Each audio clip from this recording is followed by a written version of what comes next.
Hello दोस्तों, this is Shashank. 9 फरवरी को Balkrishna industries का रिजल्ट अनाउंस हुआ एंड देन आफ्टर स्टॉक के अंदर एक 10% का शार्प नीचे के साइड का मोमेंट आया और तब से लगातार कॉन्टिन्यूसली अभी तक इवन कल क्लोजिंग डे तक बालकृष्ण इंडस्ट्रीज का शेयर जो है वो फॉल कर रहा है।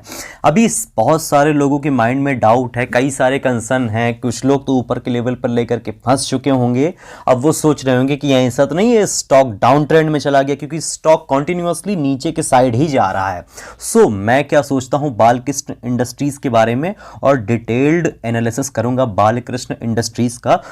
यही एक रिक्वेस्ट है कि पूरा देखना, चार्ट वाले सेक्शन पे जाकर के मत देखना, ताकि अगर आप भी इसके अंदर बाइंग करके बैठे हो या फ्रेश बाइंग करना चाहते हो और थोड़ी बहुत भी गिरावट लिटिल बिट आती है तो एक कॉन्फिडेंस मिल सके कि मैंने एनालिसिस में क्या क्या बताया है, तो एक उससे कॉन्फिडेंस मिलेगा। तो वीडियो को पूरी वॉच करिएगा और अगर टॉपिक पसंद आया हो तो प्लीज़ एक लाइक कर देना, और अगर नए हैं तो प्लीज़ सब्सक्राइब करके हमारे अपने चैनल के साथ, हमारे इस चैनल के साथ जुड़ जाइए।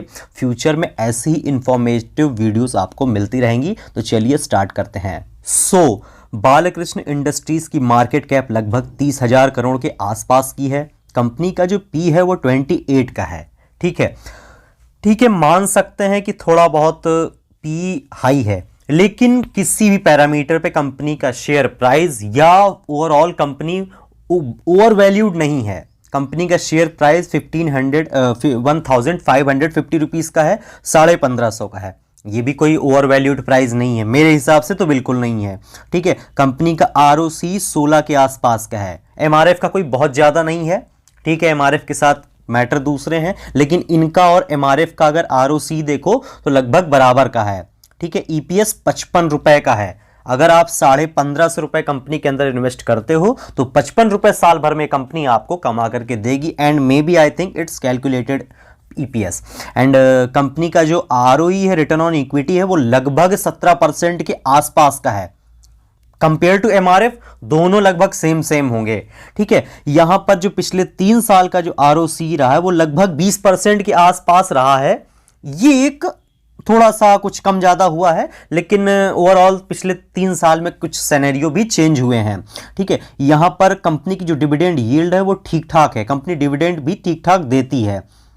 ठीक है, एंड जो कंपनी का जो मेन रिटर्न ऑन एसेट है वो लगभग 14% के आसपास जो इनके पास एसेट है, ये सिर्फ उससे कमाते हैं। 14% के आसपास की income year on year basis पर। प्लेजिंग 0% की, ये बहुत अच्छा पॉइंट है। और सबसे मेजर पॉइंट दोस्तों, जो बात मैं आपको बताऊंगा उससे आप समझना, 30,000 करोड़ की कंपनी की इंटरप्राइज वैल्यू है। ठीक है, अब चूंकि काम इनका दूसरे टाइप का है, इसलिए इनके पास एसेट कुछ ज्यादा नहीं है, लेकिन इंटरप्राइज वैल्यू लगभग 30,000 करोड़ के आसपास की है। ठीक है, जो कंपनी के पास कैश फ्लो है वो पॉजिटिव में है। सबसे बड़ी बात ये भी आप देख लीजिए। मैं पर्सनली बता दूं, जितना भी मेरा थोड़ा बहुत एक्सपीरियंस है, कंपनी के ऊपर जो लायबिलिटीज हैं कोई खास ज्यादा नहीं है, बिल्कुल नहीं है। करंट लायबिलिटीज भी कुछ नहीं है। Market cap to enterprise value अगर हम किसी भी कंपेयर में देखें, कैश के भी कंपेयर में अगर कैश देख लो तो 400 करोड़ का इनके पास कैश पड़ा हुआ होगा। ठीक है, 14% के आसपास रिटर्न कमाते हैं, कोई नहीं है। लेकिन यहां पर जो मेजर पॉइंट है वो ये है कि कंपनी के जो प्रमोटर्स हैं, जो कंपनी के ऑनर हैं, उन्होंने बोला है कि डिमांड ठीक ठाक है कंपनी की। लगातार एग्रीकल्चर से आ रही है, जियोग्राफिक, मतलब सारे सेगमेंट से इनको डिमांड मिल रही है। लेकिन यहां पर ये अपनी डिमांड को 159,130 मिलियन टन से लेकर के 215 मिलियन टन से 220 मिलियन टन करना चाहते हैं 2022 तक, जो साल आने वाला है। और इनको लगता है कि ये चीजें ऐसे ही जब ट्रेंड चलता रहा तो ये चीजें पॉसिबल हैं। एंड दैट्स व्हाई ये कैपेक्स प्लान कर रहे हैं, कुछ पैसा चाहते हैं वो 1900 करोड़ का, 1900 मतलब करोड़ का ये एक कुछ कर्जा चाहते हैं।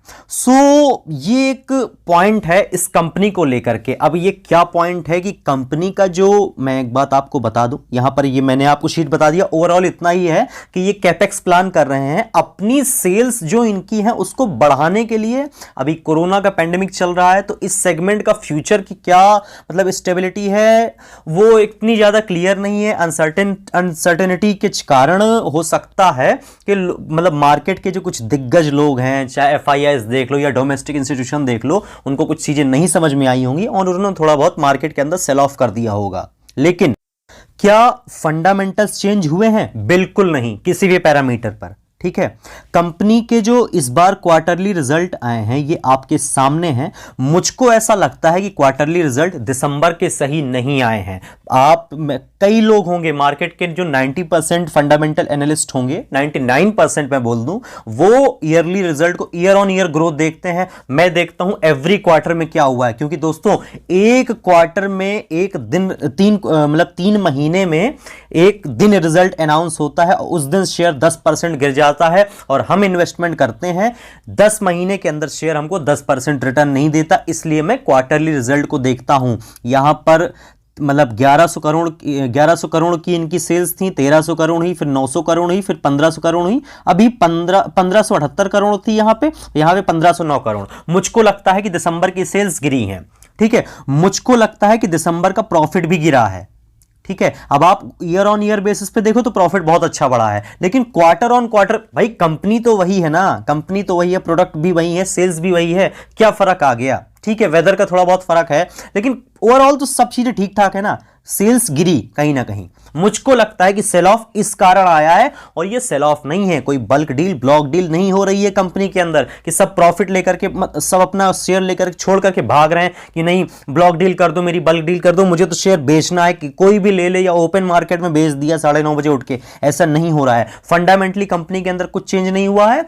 प्रॉफिटेबिलिटी और सेल्स थोड़ी बहुत कमजोर आई हैं। मैं जैसा देखता हूं ईयर ऑन ईयर बहुत अच्छी है। हो सकता है आप में से बहुत सारे लोग मेरी इस बात से मेरी ये बात सही मतलब मायने में मत लो, बट प्लीज अदरवाइज मत लेना। मैं स्टॉक के खिलाफ नहीं हूं या इनके जो प्रमोटर्स हैं उनके खिलाफ नहीं हूं, लेकिन मुझको लगता है कि दिसंबर क्वार्टर के रिजल्ट सही नहीं आए हैं। ठीक है, क्योंकि मैं क्वार्टर टू क्वार्टर वेरी करता हूं चीजों को। इस कारण स्टॉक के अंदर थोड़ा बहुत फॉल आता हुआ दिखा है, लेकिन कंपनी फंडामेंटली डिसेंट है, बहुत अच्छी है। अब हम बात करते हैं शेयर होल्डिंग पैटर्न की। यहां पर आप देख लीजिए 58% के आसपास कंपनी के प्रमोटर्स होल्ड करते हैं। फॉरेन इंस्टीट्यूशन लगभग अपनी होल्डिंग एवरी क्वार्टर में बढ़ाते जा रहे हैं, यहां पर आप देख लीजिए। ठीक है, जो डोमेस्टिक इंस्टीट्यूशन है उनकी भी होल्डिंग ठीक ठाक है, ऐसा नहीं कि कोई बहुत कम उनकी होल्डिंग है। पिछले 3-4 क्वार्टर की मैं आपको बता रहा हूं, जब से चीजें बेकार से सही होना शुरू हुई हैं तो तब से वो अपनी होल्डिंग्स को इसके अंदर ठीक ठाक से रखे हुए, थोड़ी बहुत डिक्रीज कर रहे हैं, लेकिन ठीक है, ये मार्केट है, पार्ट ऑफ द गेम है। फॉरेन वाले बढ़ा रहे हैं, डोमेस्टिक वाले घटा रहे हैं। हम लोगों की भी इसके अंदर होल्डिंग ठीक ठाक है, कोई उतनी बुरी नहीं है, लगभग 11% की 11% के आसपास की होल्डिंग है। तो शेयर होल्डिंग पैटर्न किसी भी तरीके से इंडिकेट नहीं, और सबसे बड़ी बात है प्लेजिंग 0% की है। शेयर होल्डिंग पैटर्न में इतना ही, किसी भी पैरामीटर पे ये डिपेंड इंडिकेट नहीं कर रहा है कि शेयर के अंदर कुछ बुरा हो रहा है। अभी आप जो मेन पॉइंट मैं आपको बताऊंगा उसको आप समझ लीजिए कि कुछ लोग ऐसे हैं जिनको ये लग रहा होगा, बहुत सारे लोग मार्केट के अंदर हैं, कि ये कंपनी का जो गिरावट जो कंपनी के शेयर में आ रही है वो इस कारण जरूर आ रही है कि कैपेक्स का प्लान करे। ऐसा क्यों? क्योंकि यहां पर आप एक पॉइंट को देखो, ध्यान से देखना, यहां पर इनको इंटरेस्ट नहीं देना पड़ता, क्योंकि इनका जो डेट है वो बिल्कुल ना के बराबर है। तो इंटरेस्ट इनका 1-2 करोड़ का देना पड़ता है, वो नॉमिनल है। जब ये कैपेक्स का प्लान करेंगे, ये कर्जा कहीं ना कहीं से उठाएंगे। अगर ये अपने प्रॉफिट से करते हैं वो एक अलग बात है, लेकिन कंपनी ने अभी डिविडेंड भी डिक्लेयर किया है, तो ये अपने जो कर्जा उठाएंगे ये ओपन मार्केट से उठाएंगे, कैसे भी उठाएं कंसीडर करें, लेकिन कैपेक्स प्लान जो इनका है वो कर्जा लेने का है, तो वहां से कहीं ना कहीं इंटरेस्ट कॉस्ट आती हुई दिख सकती है, एंड दैट्स व्हाई शेयर के अंदर फॉल आ रहा है। मुझको ये एक पॉइंट भी लगता है, एंड सेकंड पॉइंट मुझको ये जरूर लगता है कि कंपनी के दिसंबर क्वार्टर के रिजल्ट मुझे ठीक नहीं लगे हैं, इस कारण शेयर के अंदर ऊपर के साइड से थोड़ी बहुत प्रॉफिट बुकिंग आई है। अब चूंकि जो शेयर का रेट है वो 678 का चल रहा था, 600 178 से अगर कोई चीज 1800 पे आई है तो थोड़ी बहुत प्रॉफिट बुकिंग आना स्वाभाविक है, लेकिन ऐसा नहीं कि कोई ट्रेंड खत्म हो गया, शेयर के अंदर बर्बादी आ जाएगी, अब कुछ कंपनी बर्बाद हो जाएगी। नो, ऐसा नहीं है। कंपनी के फंडामेंटल्स बहुत अच्छे हैं, कंपनी का जो क्वार्टरली रिजल्ट भी बहुत अच्छा है। हाँ, थोड़ा जो ये पैसे लेने का चक्कर है, अभी तक जो इनका डेट टू इक्विटी रेशियो चल रहा था वो यहां पर ठीक ठाक चल रहा था, लेकिन जब ये पैसा लेंगे तो ये डेट टू इक्विटी रेशियो कुछ बढ़ने का कुछ चांसेस हैं। इस कारण से थोड़ा बहुत ये पैरामीटर है, लेकिन कोई ब्लॉक डील बल्क डील नहीं हो रही, कुछ भी बर्बाद नहीं होने वाला है। अब हम चलते हैं मेन पॉइंट पे, इस कंपनी के चार्ट के ऊपर, और वहां पर मैं आपको बताता हूं कि आपका इस कंपनी के अंदर क्या व्यू होना चाहिए। सो ये हमारे सामने बालाकृष्ण इंडस्ट्रीज का डेली चार्ट है। यहां पर मैं आपको बता दूं कि एक सीधा सा ऊपर का एक पैटर्न यहां पर आपको दिखा, यहां पर कुछ दिन कंसोलिडेशन चली, ठीक है, उसके बाद शेयर ने इसको भी ब्रेक किया, ऊपर के साइड गया, फिर यहां पर कुछ दिन कंसोलिडेशन चली, ठीक है, रिजल्ट आने से पहले ये ऊपर के साइड पे काम कर रहा था, लेकिन अब यहां पर चाहे कैपेक्स प्लान हो फर्स्ट पॉइंट, या चाहे सेकंड पॉइंट हो कि दिसंबर क्वार्टर के रिजल्ट एक्सपेक्टेशन के हिसाब से मुझको आते हुए नहीं दिखे। टीवी चैनल क्या बोल रहे हैं, लोगों का क्या व्यू है, मुझे नहीं पता। मेरे हिसाब से बालाकृष्ण इंडस्ट्रीज का जो रिजल्ट आया है वो ठीक ठाक नहीं आया, इस कारण थोड़ी सी शार्प प्रॉफिट बुकिंग आई है। लेकिन यहां पर मेन पॉइंट आप ध्यान रखना कि प्रॉफिट बुकिंग जरूर आई है, लेकिन शेयर का जो वॉल्यूम है वो इस हिसाब से कुछ इंडिकेट नहीं कर रहा है कि शेयर के अंदर मतलब बहुत सारे लोग माल बेच रहे हैं, ब्लॉक डील बल्क डील हो रही है, लोग बस फॉरेन इंस्टीट्यूशन हो गया या डोमेस्टिक इंस्टीट्यूशन हो गया सब माल बेच के निकल रहे हैं, ऐसा नहीं है। अभी अगर आप इसके अंदर इन्वेस्टेड हो तो आपको अगर थोड़ा बहुत नुकसान हो रहा है तो एक बार के लिए आप अपना माइंड मेकअप कर सकते हो, लेकिन अगर आप ऊपर के लेवल में फंसे हुए हो तो पैनिक मत करना। यहां पर अब जो मेन पॉइंट बता रहा हूं उसको ध्यान से आप समझना। यहां पर ये एक कैंडल बनी है शूटिंग स्टार टाइप की, ये आप देख सकते हो, ये मैं आपको कैसे दिखाऊं, हाँ ये जो एक कैंडल यहां पर बनती हुई आपको दिख रही है, ये इस लेवल पर, इसको आप देख लो, ये कैंडल का रेट है 1285। जब तक ये शेयर इस भाव के ऊपर है, 1285 के ऊपर है, शेयर के अंदर कोई गड़बड़ नहीं है। अब यहां पे 1550 पे चल रहा है तो आप बोलोगे कि यहां पर आप बात कर रहे हो लगभग 250 से 300 रुपए की। हाँ, मैं बिल्कुल कर रहा हूं ये बात। अब मैं अगर आपसे ऐसे ही कोई स्टॉप लॉस बता दूं तो वो अलग बात है। मुझको तो लगता है कि कंपनी का ये लेवल भी ब्रेक नहीं होना चाहिए, जो कि 1400 का लेवल है, ठीक है। एक बार रेजिस्टेंस, दो बार रेजिस्टेंस, तीन बार रेजिस्टेंस, चौथी बार रेजिस्टेंस, ठीक है, पांचवी बार ऊपर निकला, फिर इसको नीचे की तरफ किया, और फिर ऊपर जब निकला है एक बार सही से तो एक शार्प ऊपर की तरफ की रैली आई है, इसको होल्ड किया है। तो मुझको तो लगता है 1400 का लेवल भी ब्रेक नहीं होना चाहिए, ठीक है। अब यहां से कंटिन्यूअसली लगातार सेलिंग चल रही है, तो हो सकता है ये मैं वीडियो बना रहा हूं मंडे के अंदर इसके अंदर कुछ अपसाइड देखने को मिल जाए, जैसे कि जी एंटरटेनमेंट में देखने को मिला था और हिंदुस्तान पेट्रोलियम में देखने को मिला था।